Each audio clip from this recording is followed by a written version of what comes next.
சமயத்திலே ஆறு களத்தை அலங்கரித்துக் கொண்டிருக்கின்ற காலை சிவகங்கை மாவட்ட மண்ணிற்கு சென்ற இடமெல்லாம் சிறப்பு பெயரை தட்டி வளம் வந்து கொண்டிருக்கின்றார்.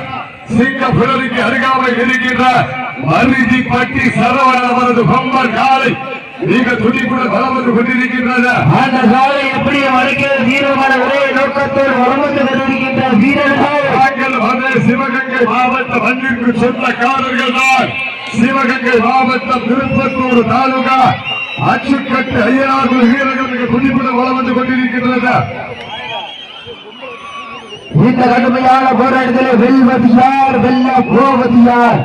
காலையும் சிறந்த காலை, வீரர்களும் சிறப்பான வீரர்கள், சிறப்பான காலையா, சிறப்பு மிக்க வீரர்களா, ஆற்றல் மிக்க காலையா, அறிவுமிக்க வீரர்களா, ஒளி காலையா, ஒன்பது நண்பர்களா, கட்டுதல் வேணியா, ஒரு நிறுவனங்களா,